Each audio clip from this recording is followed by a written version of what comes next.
Hi, everybody. Mitch Tambam here. Thanks for joining me today for this week's security news update. First thing, Android has released a capability called Safety Core. It's a bit covert, which makes people nervous because anytime Android or Apple does anything that's covert, the question is, do I trust them? So the idea behind this, I think, is a good idea. Safety Core silently scans content like messages, and if it finds that you're about to send something which is like maybe a nude or other sensitive content, it creates a speed dump to warn you. I suspect this is done in good faith to warn teens that may be doing that, even though that person is your bestest friend and love of your life. It may not wind up well. So I think that was their intention. Also, because they're worried the feds may force them to do something and they'd rather be proactive about it. But the app installs silently. It doesn't have any user interface, and you can find it in a list of apps if you know what to look for, but there's no way to detect it. So all of that doesn't engender a lot of trust. So, your decision, you may want to uninstall it, depending on your level of paranoia. For people who are having to comply with CMMC, uh, first question is, if you've not started your CMMC journey, where do we begin? Well, we're saying two things. First thing is you ought to make an inventory of all controlled unclassified information, or CUI, whether it's in paper or digital form, and then figure out what the system boundaries are for your assessment. Those two things are really, really critical. And if you do that, then that's probably a good place to start. If you need help with that, please reach out to us. In the reference department, the CISA, the NSA, the UK, Canada, Australia, they all released a OT, operational technology, what people call IoT or industrial IoT, security recognition. I think it's a great document. It's only about 20 some odd pages, so it's not horribly long, and it makes some good recommendations. So if you have OT in your world, or more importantly, if you're in the OT business, like some of our customers are, definitely worth reading. Some hardware and software to check out. Microsoft has announced something called Quick Machine Recovery for Windows 11. This is a response to the CrowdStrike mess. Uh, Here's the thing: it's not turned on by default, so that's important. But what happens is, if you do turn it on, if your organization turns it on, and your computer can't boot, it moves into a recovery mode, which allows it to talk to Microsoft's update servers. When it talks to the update servers, it can send it logs, and the update server can then parse what's wrong with it and potentially send a patch to fix the problem. That would dramatically reduce. Remember, Delta was down for like 5 days. That would dramatically reduce the amount of time it would take to fix these kind of things. And, it's inevitable. It's going to happen again at some point in time. And it's got a lot of tweaks and knobs and dials and stuff. So very configurable, because it's designed for these large enterprises. And they're not just going to take a vanilla solution from Microsoft. That's not going to happen. Not like that. It's in the education department. DoD releases their cybersecurity policy chart. It's a real eye chart. I mean, it is like super huge with a zillion policies, because the government never met a policy it didn't like. The nice thing about this, every time things change, they publish a new one, and you can click on any one of these items and get to the source policy document. It's really, really nifty. Also in education, a great article on how agent-based AI will be weaponized, and the answer is really it already has been, for social engineering attacks. And whether it's personalization, localization, deep fakes, and more, AI is just going to be a super wonderful tool for hackers. And that means that you got to up your game, and if you're not already upping your game, then you're behind the power curve. And of course, if you need help with that, let us know. In the breaches department, a Twitter insider, this is the ultimate insider threat, leaked profile data on 2.8 billion Twitter users.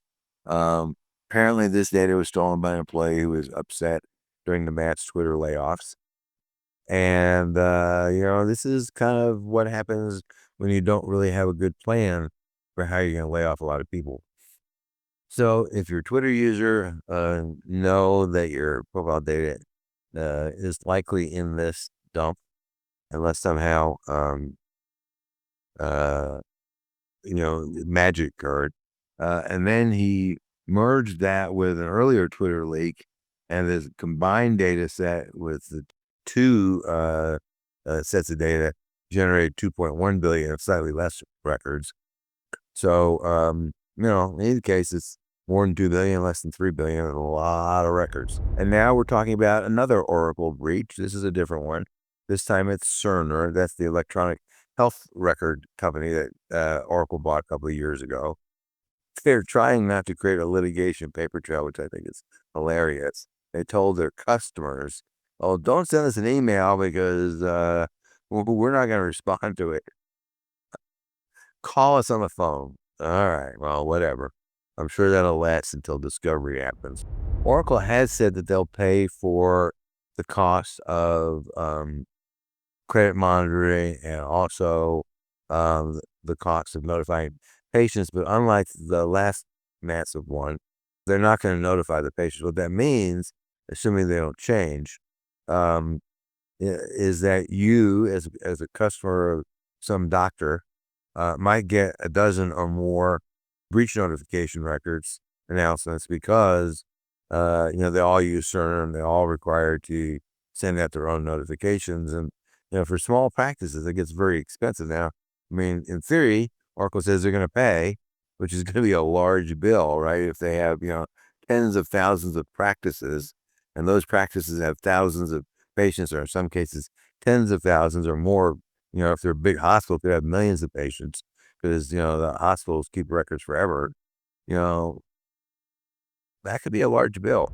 Government decides that they want to twist Oracle's arm. And remember, Ellison was a huge donor to the president's campaign, so they might not be interested in twisting his arm too much. We'll see. The UK says they're braced for a free speech battle with the vice president. The vice president is trying to convince the UK that they should allow neo-Nazis and harassment forums to propagate on social media platforms like Twitter. They're threatening to fine Twitter $1 billion. And the US is saying, well, we're going to do something really mean to you if you go off and fine the richest man in the world $1 billion because we don't like that. So, it's the difference between what's going on the other side of the pond and this side. They tend to take content moderation more seriously than we do, and we'll just have to see where it goes. The new cyber attack leverages your printer. And in this particular case, it's Canon printers, although we've seen other brands in the past. They have vulnerabilities that could compromise your entire network. And typically drivers are not upgraded when you upgrade your, Windows. So if you have Canon printer drivers installed on your computer, now would be a good time to go to Canon's website, find the drivers, assuming the printer's still supported. Because remember, a lot of times these printers are older than, the support life and might not be supported. So anyway, check that out. Again, if you need help, let us know. The president fired the head of the NSA and Cyber Command. That's one person. Apparently, that happened at the suggestion of far-right influencer Laura Loomer. She seems to be taking credit for it, so I think that's probably accurate. And since the position, whoever the replacement's going to be, requires Senate confirmation, right now, the NSA and Cyber Command are kind of treading water because they don't have an approved person acting in that role.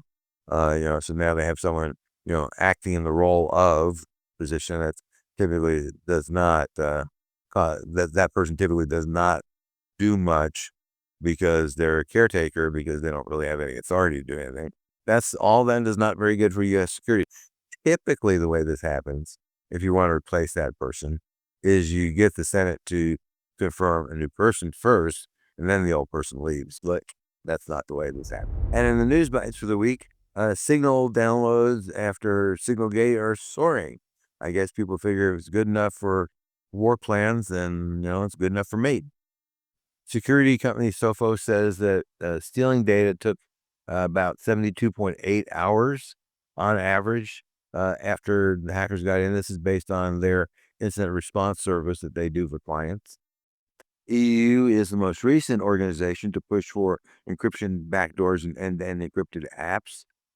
And another forensic examiner causes problems for his company, in this case because he lied about his credentials and his experience. He said he did postgraduate work, for example, at Harvard. Well, what that meant was he did an 8-week online course that was sponsored by Harvard, which said, Harvard said, this has nothing to do with the university, and don't conflate that the fact that we're sponsoring this means you got a Harvard education, but he did it anyway. And the president kicks the TikTok can down the road another 75 days.